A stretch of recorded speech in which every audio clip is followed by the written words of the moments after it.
Eleanor Grayson sat at the edge of her sagging armchair, her fingers tracing the frayed fabric as the distant clink of fine china echoed from the dining room. The aroma of roasted prime rib, rich and savory, wafted through the air, curling around the corners of her small, dim living room before dissipating into the stale scent of her own solitude. She adjusted her glasses, the lenses scratched from years of use, and stared at the plate on the coffee table before her, a few scraps of overcooked vegetables, a sliver of dry meat, and a smear of congealed gravy. Leftovers. Always leftovers. Her children, Margaret, Thomas, and Claire, were gathered in the dining room of her own home, their laughter rising like a tide that never quite reached her. It was Margaret's birthday, and the celebration was lavish. As always, Eleanor could picture it without looking, the polished mahogany table groaning under the weight of crystal glasses, the prime rib glistening under candlelight, and her children, all in their 50s now, toasting to their own successes. They hadn't invited her to join them. They never did anymore. It hadn't always been this way. Eleanor's memory, though clouded by age, held vivid snapshots of a different time. She saw herself at 40, her hands strong and capable, kneading dough in the kitchen while her children, then small, clung to her apron, giggling as flour dusted their noses. She'd been their world then, their provider, their confidant. She'd worked 2 jobs after their father left, a secretary by day, a seamstress by night, stitching together a life for them out of sheer will. She'd sacrificed her own dreams, her youth, her health, to ensure they had everything: college educations, new clothes, vacations she could only imagine through their postcards. But now, at 82, Eleanor was an afterthought. Her children had built their own lives, their own families, their own wealth. Margaret, the eldest, was a corporate lawyer, her sharp wit matched only by her sharper wardrobe. Thomas ran a tech startup, his confidence bordering on arrogance.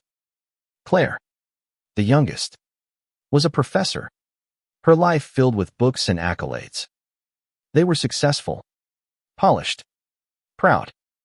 And yet, when they came to visit rarely, and always with an air of obligation, they brought her leftovers.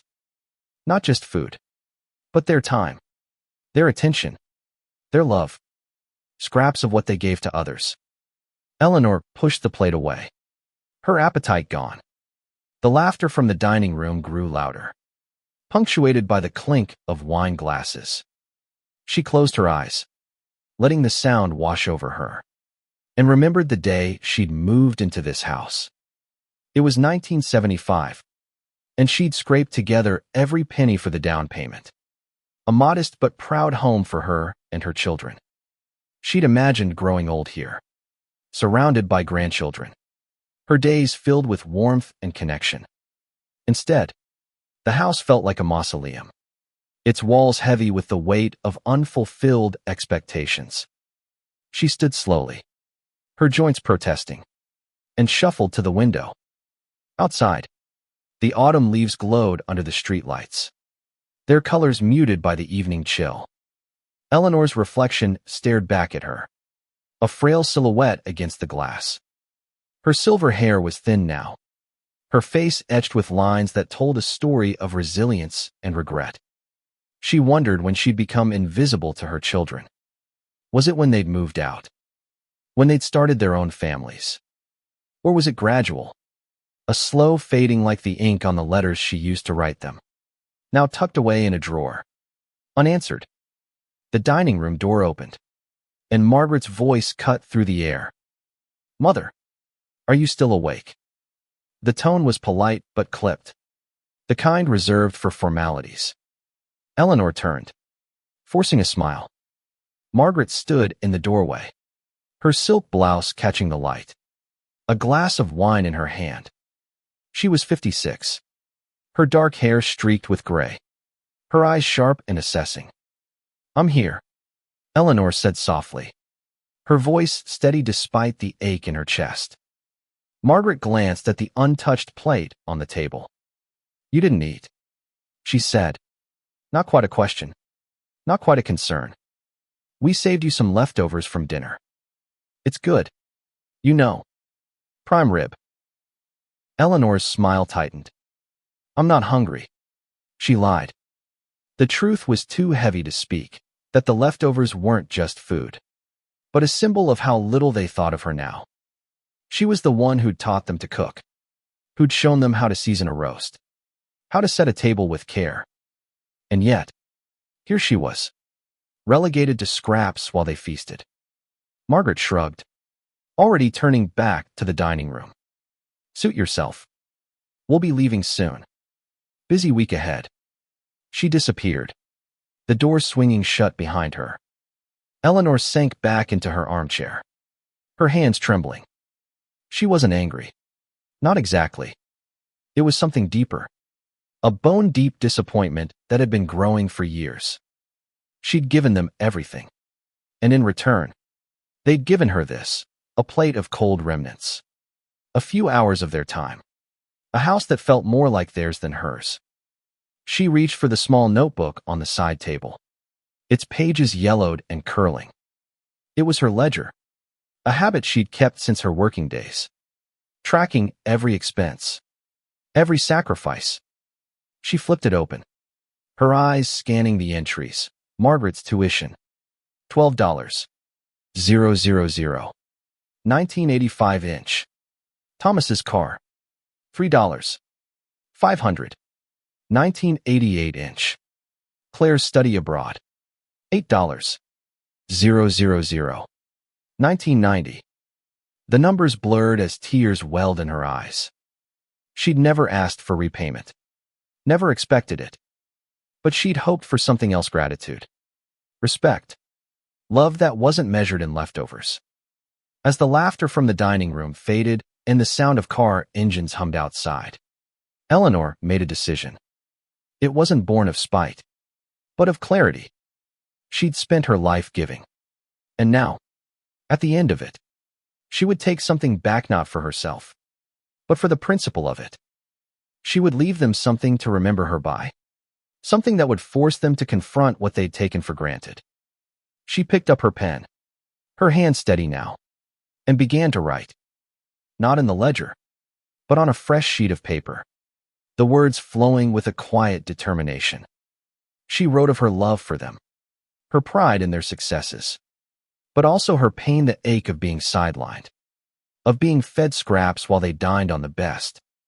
And then she wrote of her estate, her modest savings, her house. She would not leave it to them, not as they expected. Instead, she would leave them with something else, a debt, not of money, but of understanding, a debt to pay in reflection, in accountability, in the lessons they'd failed to learn. The night grew quiet, the house empty once more. Eleanor folded the paper and tucked it into an envelope, her heart heavy but resolute. She didn't know how much time she had left, but she knew this: her children would not forget her. Not after this. The morning light filtered through the lace curtains, casting delicate patterns on the hardwood floor. Eleanor sat at her kitchen table, a cup of weak tea cooling in her hands. The house was silent now, the echoes of last night's celebration gone. Her children had left without saying goodbye, their cars disappearing down the street as she'd watched from the window. The envelope she'd written last night sat on the table, its edges crisp against the worn wood. She hadn't sealed it yet. Part of her wanted to tear it up, to pretend she could go back to the way things were. But another part, stronger and more certain, knew she couldn't. Eleanor's mind drifted to the years after her children left home. The 1990s had been a blur of quiet evenings, the house too big for one person. She'd filled her days with small joys: tending her garden, reading library books, volunteering at the community center. But the loneliness had crept in, slow and insidious, like damp rot in the walls. Her children called occasionally, their voices bright but distant, promising visits that rarely materialized. When they did come, it was always rushed, their eyes on their watches, their minds elsewhere. They'd bring her groceries, canned soups, day-old bread, things they'd never eat themselves, and call it kindness. She remembered one visit, perhaps 5 years ago, when Thomas had breezed in with a plastic container of leftover pasta from last night's dinner. He'd said, setting it on the counter with a grin, "You'll love it, Mom." She hadn't loved it. The pasta was soggy, the sauce tasteless, but she'd eaten it anyway, smiling as he talked about his latest business deal. She'd wanted to ask him to stay, to sit with her, to talk about something real. But he was gone before she could find the words, leaving her with the container and a sinking feeling in her chest. Eleanor sipped her tea, the bitterness matching her mood. She wasn't naive. She knew her children loved her, in their own way. They sent cards on her birthday, called on holidays, paid for a cleaning lady once a month. But their love felt like an obligation, a box to check off their busy lists. They didn't see her as the woman who'd raised them, who'd stayed up nights sewing their Halloween costumes or driven them to soccer practice in a car that barely ran. They saw her as mother, a role that had become a burden rather than a bond. She opened the envelope and reread the letter. The words were raw, unpolished, but honest. She'd written about the sacrifices she'd made, the dreams she'd set aside, the love she'd poured into them. She'd written about the leftovers, not just the food but the way they'd sidelined her, relegating her to the edges of their lives. And she'd written about her decision to leave her estate to the community center where she volunteered, a place that had given her purpose in her later years. Her children would inherit nothing but the house, and even that would come with a catch-all lien, a small debt tied to its value, enough to make them pause, to think about what they'd taken for granted. Eleanor knew it would shock them. Margaret would be furious, her lawyer's mind calculating the loss. Thomas would dismiss it as a mistake, a senility-fueled whim. Claire might cry, her sensitive nature wounded by the rejection. But Eleanor didn't want to hurt them. She wanted them to understand, to feel the weight of their neglect, to see her as more than a footnote in their lives. She stood and walked to the living room, her steps slow but deliberate. The walls were lined with photographs, her children as babies, gap-toothed and grinning, their high school graduations, their weddings. She lingered on a photo of herself and her husband, taken before he left. They were young, laughing, their arms around each other. She barely recognized that woman now, her face unlined, her eyes bright with hope. Life had worn her down, but it hadn't broken her. She'd built something out of nothing, and she refused to let her story end in leftovers. The phone rang, startling her. It was Claire, her voice soft and hesitant. "Mom, I just wanted to check in. Last night was nice, wasn't it?" Eleanor hesitated, her fingers tightening around the receiver. "It was fine," she said, her tone neutral. She wanted to say more, to ask why Claire hadn't invited her to the table, why none of them ever did.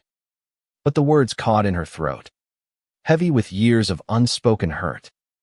"I'm sorry we didn't stay longer," Claire said. "Things are so hectic. You know how it is." "I know," Eleanor replied, though she didn't. Not really. Her life was quiet now, her days measured in small routines, not the whirlwind of meetings and deadlines her children lived in. "Maybe next time," she added, though she didn't believe it. After hanging up, Eleanor returned to the table and sealed the envelope. She wrote her lawyer's name on the front, her handwriting steady. This wasn't about revenge. It was about reclaiming her dignity, about leaving a legacy that mattered. She'd given her children everything once. Now, she would give them something else, a lesson in value, in gratitude, in the cost of overlooking those who loved them most. The morning passed in a haze of routine. Eleanor watered her plants, dusted the shelves, and sorted through old papers. Each task felt like a small act of defiance, a way of asserting her presence in a world that seemed to have forgotten her. As she worked, her mind churned with memories of her children's laughter, their fights, their triumphs. She didn't hate them. She loved them fiercely, even now. But love, she'd learned, wasn't enough to bridge the gap between expectation and reality. By noon, she'd made up her mind. She called her lawyer, a kind man named Mr. Peterson who'd known her for decades. "I want to change my will," she said, her voice firm. "I want it done today." "Are you sure, Eleanor?" he asked, his tone gentle. "This is a big decision." "I'm sure," she said. "I've never been more sure." The lawyer's office smelled of old books and polished wood, a stark contrast to the musty familiarity of Eleanor's home. She sat across from Mr. Peterson, her hands folded in her lap, the envelope tucked into her purse. He was a small man with wire-rimmed glasses and a patient smile, his desk cluttered with papers and a single framed photo of his grandchildren. Eleanor liked him for his quiet competence, his ability to listen without judgment. "You've thought this through?" he asked, leaning forward slightly. His eyes were kind but searching, as if trying to gauge the depth of her resolve. "I have," Eleanor said, meeting his gaze. "My children, they've had enough from me. More than enough. It's time I did something for myself. For others who need it." Mr. Peterson nodded, pulling out a legal pad. "Tell me what you want." Eleanor took a deep breath and explained her plan. The community center would receive her savings modest, but enough to fund a new program for seniors. A place where people like her could find companionship, purpose, a hot meal that wasn't someone else's scraps. The house would go to her children, but with a lien attached, a small debt they'd have to settle before claiming it. It wasn't about the money, it was about making them pause, making them think. She wanted them to feel the weight of their choices, to understand that love wasn't just a word, but a commitment. As she spoke, her voice grew stronger, her words carrying the conviction of a woman who'd spent too long in the shadows. Mr.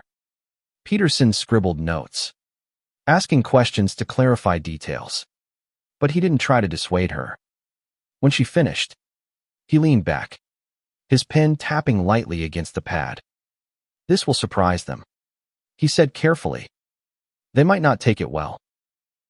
"I know," Eleanor replied, "but I'm not doing this to hurt them. I'm doing it to wake them up." He nodded, a faint smile touching his lips. "You've always been a strong woman, Eleanor. I'll have the papers drawn up by tomorrow. You can come back to sign them." She thanked him and left, the weight of her decision settling over her like a warm blanket. For the first time in years, she felt in control, as if she'd reclaimed a piece of herself that had been lost to time and neglect. The walk home was slow, her cane tapping against the sidewalk, but her steps felt lighter, purposeful. That evening, Eleanor sat in her garden, the air cool and fragrant with the last blooms of autumn. The roses she'd planted decades ago were still thriving, their petals a soft pink against the fading light. She thought about her children, about the lives they'd built on the foundation she'd given them. She didn't resent their success, she was proud of it. But pride couldn't erase the hurt of being left behind, of being reduced to an afterthought in their busy worlds. Her mind wandered to a memory of Margaret, maybe 10 years old, helping her in this very garden. They'd planted marigolds together, Margaret's small hands patting the soil with care. "Will they grow big, Mommy?" she'd asked, her eyes wide with wonder. Eleanor had promised they would, and they did. But somewhere along the way, Margaret had stopped caring about gardens, about her mother's small joys. She'd traded marigolds for boardrooms, and Eleanor for obligations. The phone rang again as Eleanor was preparing for bed. This time it was Thomas. His voice brisk, distracted. "Hey, Mom. Just checking in. You okay?" "I'm fine," Eleanor said, her tone measured. She wanted to ask him about his life, his children, his dreams. But the conversation was one-sided. As always, Thomas talking about a new project, a trip to Europe, his voice filling the silence, but leaving no room for her.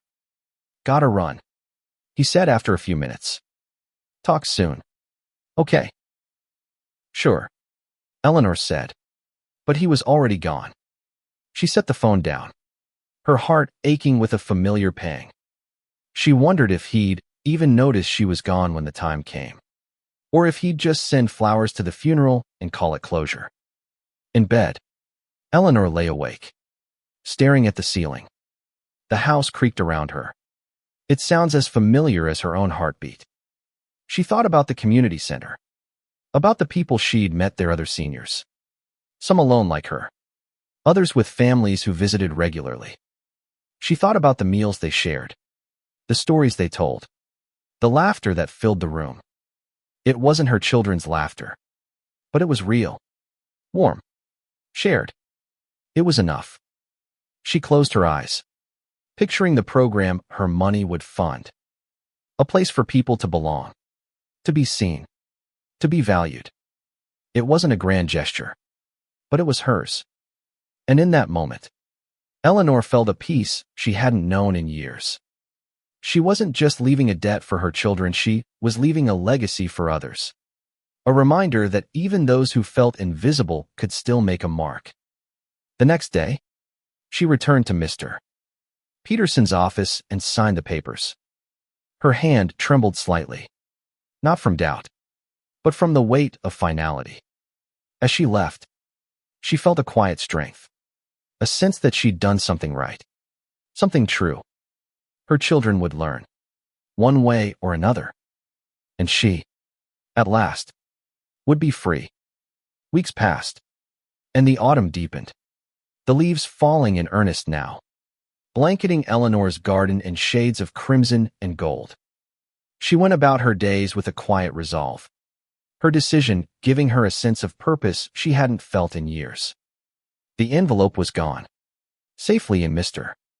Peterson's hands, and with it, the weight of indecision. She didn't know when her children would learn of her choice, perhaps not until she was gone, but the thought no longer frightened her. It felt right, like the final stitch in a quilt she'd been sewing her whole life. Her routine at the community center became her anchor. She volunteered 3 days a week, helping with the lunch program, teaching knitting to a small group of women, listening to their stories. There was Ruth, a widow with a sharp laugh and a love of jazz. Henry, a retired mechanic who told the same jokes every week but made them funny each time. And Lila, a quiet woman who painted watercolors and shared them shyly. They were her people now, her chosen family, and their warmth filled the spaces her children had left empty. One afternoon, as Eleanor helped serve soup at the center, Ruth pulled her aside. "You're different lately," she said, her eyes narrowing with curiosity. "Lighter, somehow. What's going on?" Eleanor smiled, stirring the pot of vegetable soup. "Just making peace with things," she said. She didn't elaborate, and Ruth didn't press. But the moment stayed with Eleanor. It was true, she was lighter.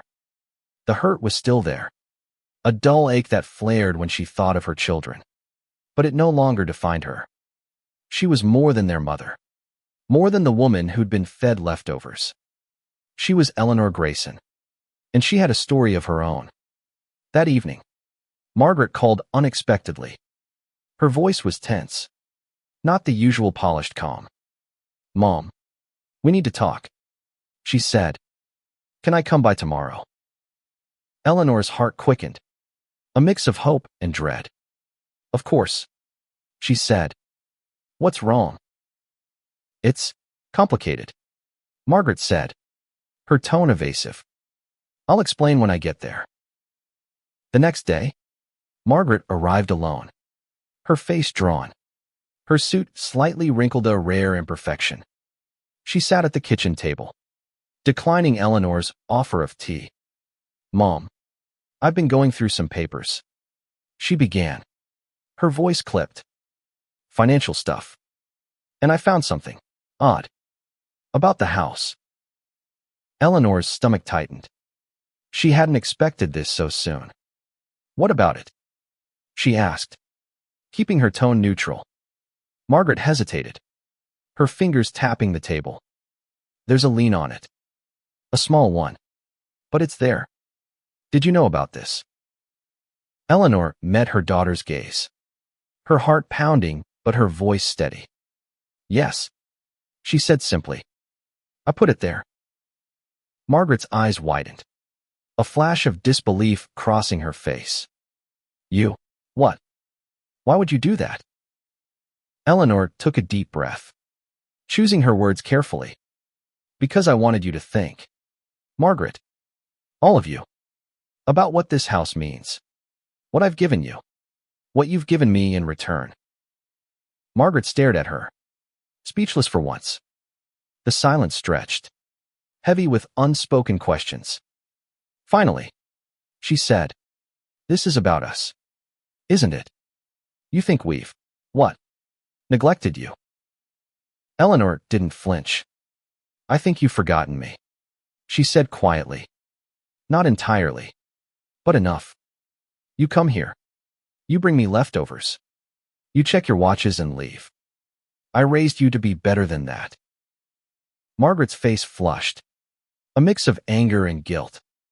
We're busy, Mom. We have lives, families, careers. We can't be here all the time.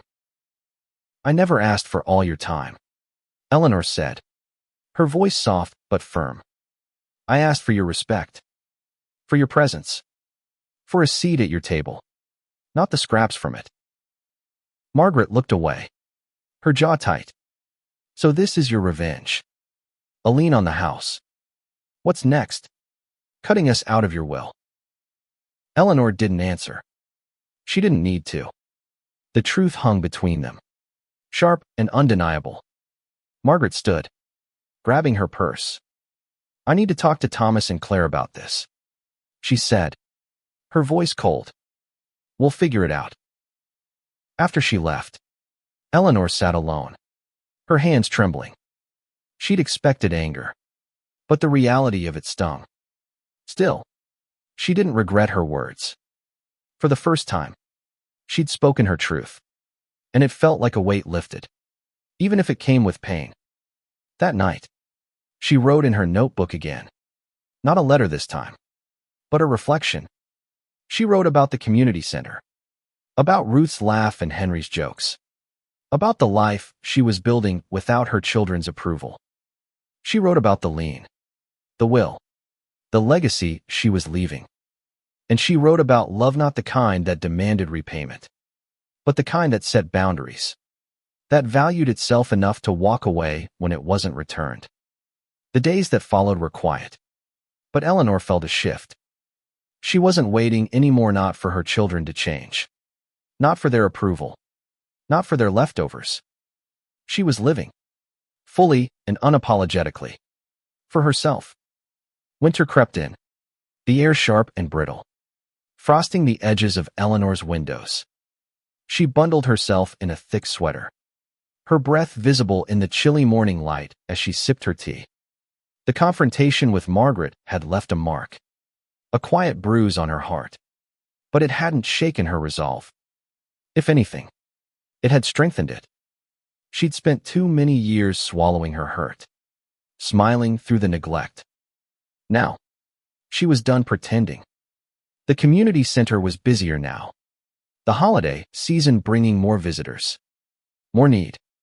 Eleanor threw herself into the work, organizing a Christmas lunch for the seniors, decorating the hall with garlands and lights. She found joy in the small things, the way Lila's watercolors brightened the walls, The way Henry's jokes drew laughter from even the grumpiest attendees. She felt needed, valued, seen. It was a stark contrast to the emptiness of her children's visits, and it fueled her determination to leave her legacy to this place.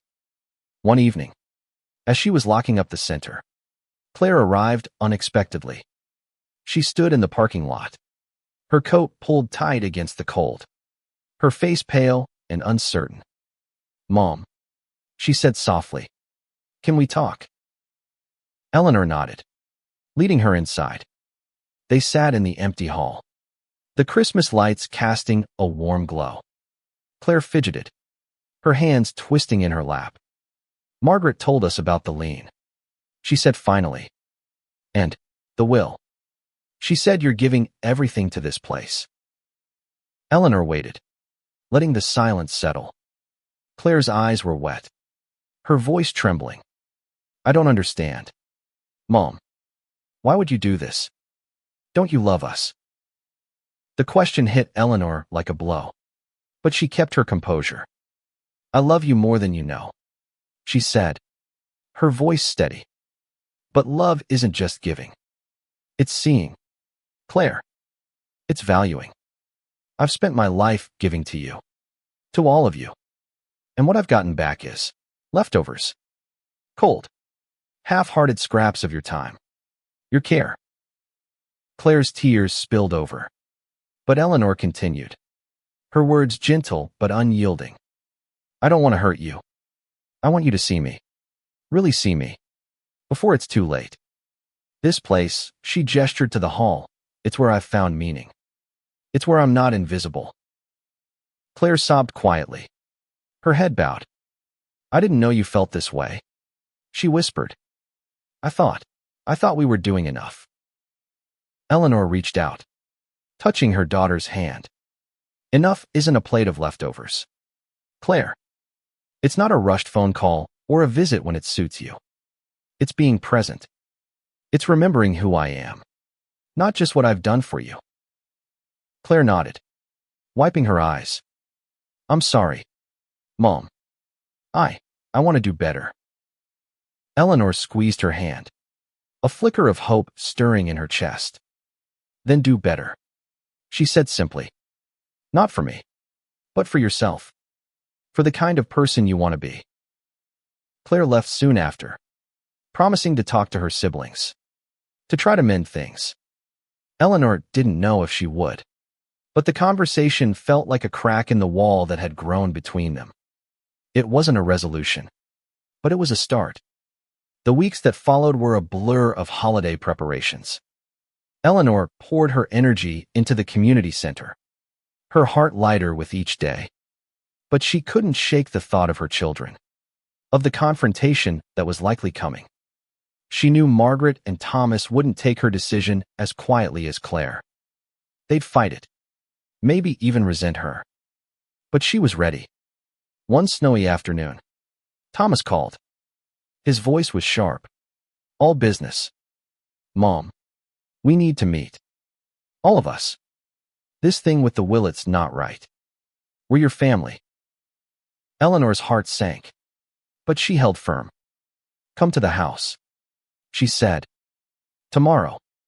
We'll talk."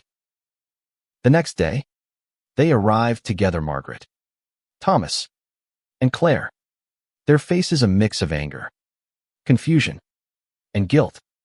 Eleanor greeted them calmly, offering tea they didn't accept. They sat in the living room, the air thick with tension. Margaret spoke first, her voice cold. "This is about the lien, the will, all of it. You can't just cut us out, Mom. It's not fair." "Fair?" Eleanor echoed, her voice quiet but piercing. "Was it fair when you left me with scraps while you ate prime rib? When you treated me like an obligation instead of a mother?" Thomas shifted uncomfortably, but Margaret pressed on. "We've been good to you. We've paid for things, visited when we could, when you could." Eleanor interrupted, her eyes blazing. "But I wasn't worth your time. Was I? Not worth a seat at your table. Not worth your real attention. I gave you everything. And you gave me leftovers. The room fell silent, the weight of her words settling over them. Claire's eyes were wet again. Thomas looked away, and Margaret's jaw tightened. But she said nothing. I'm not doing this to punish you, Eleanor continued, her voice softening. I'm doing it to teach you. To make you see what you've overlooked. My money. My house site's mine to give where it's needed. And it's needed at the community center, where people like me aren't forgotten. The argument that followed was heated, painful, raw. But Eleanor stood her ground, her heart breaking, but her resolve unbroken. By the time they left, nothing was resolved, but something had shifted. They'd heard her, whether they wanted to or not. The new year arrived quietly, the snow piling high outside Eleanor's windows. She spent her days at the community center, her evenings in her garden or reading by the fire. The confrontation with her children lingered in her mind, but it no longer consumed her. She'd said what needed to be said, and now she was focused on truly living for whatever time she had left. The community center's Christmas lunch had been a success, and the new program funded by her estate was taking shape. Eleanor worked closely with the director, planning classes, meals, and social events for seniors. She felt a sense of purpose she hadn't known since her children were young, a reminder that her life still had meaning, even if her family couldn't see it. Claire began visiting more often, small steps toward reconciliation. She brought no leftovers, only herself, and they talked for the first time in years. She spoke of her regrets, her fears, her desire to be better. Eleanor listened, her heart softening but cautious. It wasn't forgiveness yet, but it was a beginning. Margaret and Thomas remained distant, their anger simmering. They'd hired a lawyer, contesting the will, but Mr. Peterson assured Eleanor it was airtight. She didn't relish their frustration, but she didn't back down either. The lien on the house, the redirected estate, was her final act of agency, her way of saying she mattered. One spring morning, as the first buds appeared on her roses, Eleanor received a letter from Thomas. It was brief, written in his hurried scrawl, but it surprised her. I'm sorry, Mom. It read. I didn't see you. I didn't understand. I want to try. He didn't mention the will or the house, only his regret. Eleanor held the letter, tears blurring the words. It wasn't everything, but it was something. Margaret never apologized, but she called occasionally, her tone less sharp, more tentative. Eleanor didn't push her. She knew change took time, and she was tired of waiting for it. Instead, she focused on her own life, her own joy. She painted with Lila, laughed with Ruth, listened to Henry's stories. She was no longer the woman in the shadows, fed scraps while others feasted. She was Eleanor Grayson, and she was enough. As summer approached, Eleanor's health began to falter. Small things at first, a cough that lingered, a weakness in her hands. She didn't tell her children, didn't want their pity or their rushed visits. Instead, she spent her days at the community center, her evenings in her garden, her nights writing in her notebook. She wrote about her life, her choices, her love for her children despite everything. And she wrote about her legacy, not the money or the house, but the lesson she hoped to leave behind, that love is not a debt to be paid, but a gift to be given freely, fully, without reservation. When the end came, it was quiet, peaceful. Eleanor passed in her sleep, her notebook open beside her, the roses blooming outside her window. Her children found her the next day, their grief raw and complicated.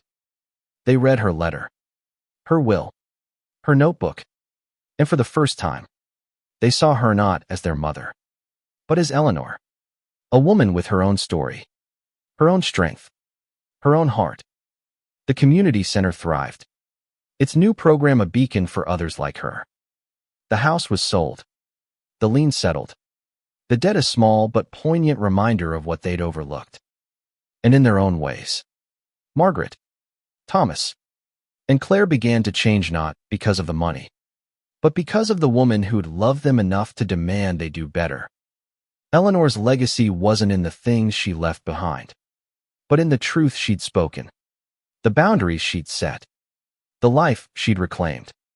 She'd been fed leftovers, but she'd left them with something far greater, a debt to pay in love, in memory, in the lessons they'd carry forward.